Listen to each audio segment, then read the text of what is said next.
Ito ang kasaysayan ng hari ng headshot dahil sa tuwing ipuputok niya ang kanyang baril ay diretso sa ulo ng kanyang kalaban. Kinatatakutan ng mga magnanakaw, mga hold-upper at mga drug lord. Kilalanin natin si Bobby Ortega o mas kilala sa alias na Markang Bungo.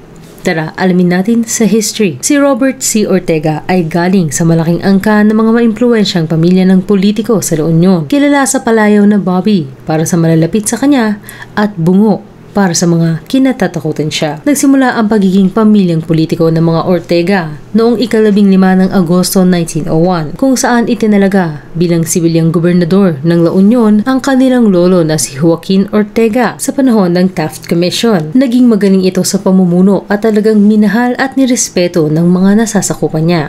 Isang tunay na serbisyo publiko, ngunit 87 taon ang lumipas bago pa man magkaroon ng isa pang Ortega bilang gobernador ng La Union. At mula dito ay nagpatuloy na ang iba't ibang mga Ortega sa pagpasok sa politiko. Ayon kay Mary Jane, na asawa ni Representative Victor Ortega, ang mga Ortega ay hindi naghahari-harian, naglilingkod sila at nagsusumikap upang marating kung nasaan man sila. Ginagawa nila ito sa pamamagitan ng patuloy na pananatili sa probinsya at pagtulong sa mga tao, manalo man o matalo sa halalan. Di gaya ng ibang politiko na umaalis sa probinsya sa sandaling matalo at babalik na lamang tuwing eleksyon. Ang mga Ortega ay nananatili sa La Union at laging nakikita ang simula ng serbisyo ni Robert Ortega alias Bungo. Si Robert C. Ortega ay panglima sa 15 magkakapatid at ikalawa sa pinakamatandang lalaki. 1960s nang simulang tahakin ni Bobby ang serbisyo publiko sa pamamagitan ng pagpasok sa hanay ng kapulisan sa Baguio City. Pinanindigan ni Bobby ang tatak ng dugong Ortega na pinasimulan ng kanyang lolo Joaquin. Matapang, tapat at dedikado sa paglilingkod. Payapa kung ilalarawan ang Baguio, ngunit unti-unti ay pinapasok na ng iba't ibang kriminal. Pagdating ng 1970s, ay napasok na nga ng mga masasamang loob ang Baguio. Mula sa mga small-time hold-upper, carnapper at kidnapper hanggang sa mga big-time na sindikato, nanganib ang dating mapayapa at ligtas na lugar ng Baguio at hindi ito hinayaan ni Bobby Ortega. Kaya naman, kumilo siya. Buong tapang niyang inusig ang mga masasamang loob. Kada aktong manlalaban ng mga ito ay ulugad ang pinatatamaan niya. Dito na siya binansaga ng mga kalaban niya bilang si Bungo. At kapag ang masasamang tao na naitumba ng may tama sa ulo, alam na nilang ito ay Markang Bungo. Mabilis na nakilala si Bungo dahil sa trademark nitong pagtumba sa mga masasamang loob, lalo na ang mga nagkakalat ng ipinagbabawal na gamot. Ika nga ng mga matatanda doon ay bago magkaroon ng pakikipaglaban sa ipinagbabawal na gamot si Duterte ay nagkaroon na ng Bungo na nagpasimula ng sarili niyang pakipaglaban para sa kapayapaan ng Baguio. Samot-saring papuri ang natatanggap ni Bungo. Minahal siya ng mga mamamayan ng Baguio na kanyang pinagsisilbihan habang kinatatakutan naman siya ng mga kriminal. Tumaas ang kanyang ranggo hanggang sa maitalaga siya bilang Police Chief Inspector ng Baguio. Hindi tumigil si Bungo sa kanyang kampanya, bagkus ay ipinag-utos niya ang shoot to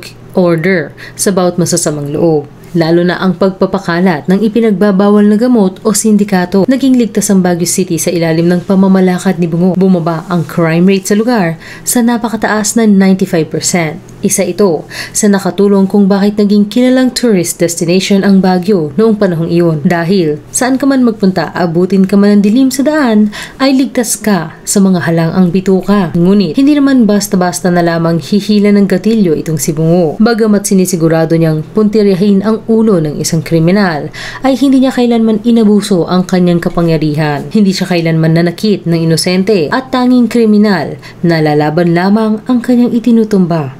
Madalas pa nga ay binibigyan niya ng pagkakataon ang mga ito sa pamamagitan ng pagbibigay ng pamasahe upang lisanin ang Baguio. Ang iba ay aalis dahil sa takot at ang iba naman na talagang nagpapasaway at ayaw tumigil sa masamang gawain ay mamamarkahan ni Bungo. Pagpasok sa politika. Nagretiro sa pagpupuli si Bungo na may katumbas na ranggo ng militar na koronel bago siya pumasok sa politika. 1995 unang nahalal bilang councilor ng Baguio si Bungo. Sa panahong ito ay hindi nagkatakatakang naihalal siya dahil kapansin-pansin naman na walang big time na sindikato ang namumugaran sa Baguio noong panahon niya. Hinawakan niya ang pwestong ito hanggang 2004. Sandaling nagpahinga at muling naging konsehal pagdating ng 2010 hanggang 2017 dumating nang siya ay bawian na ng buhay. Sa kanyang katanyagan ay ginawan pa ng pelikula ang kanyang buhay. Una noong 1991 na pinamagatang Markang Bungo, The Bobby Ortega Story. At ikalawa noong 1995 na pinamagatang Iligpit si Bobby Ortega, Markang Bungo 2 na parehong pinagbidahan ng yumaong action star na si Rudy Fernandez. Ika-10 ng Marso 2017, nagkaroon ng family reunion ang mga Ortega sa isang malaking bahay sa Rizal Street ng San Fernando, La Union. Sa panahong ito ay may 3 taon nang nakikipaglaban sa cancer si Bungo at kasalukuyang sumasailalim sa chemotherapy. Bagamat may iniinda na kalusugan, ay dumalo pa rin ng reunion si Bungo at kumanta pa ng paborito niyang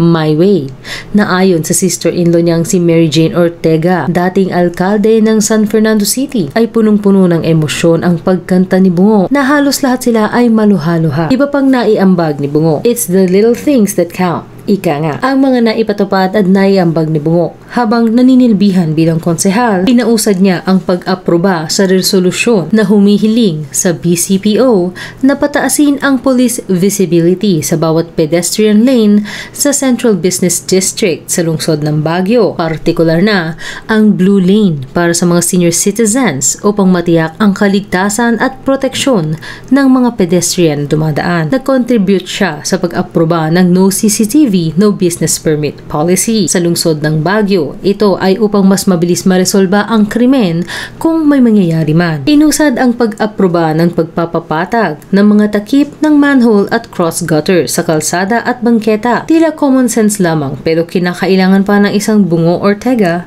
upang gawan ito ng aksyon. Ipinagbawal ang pagbebenta ng soft drinks sa kantinang mga eskwelahan.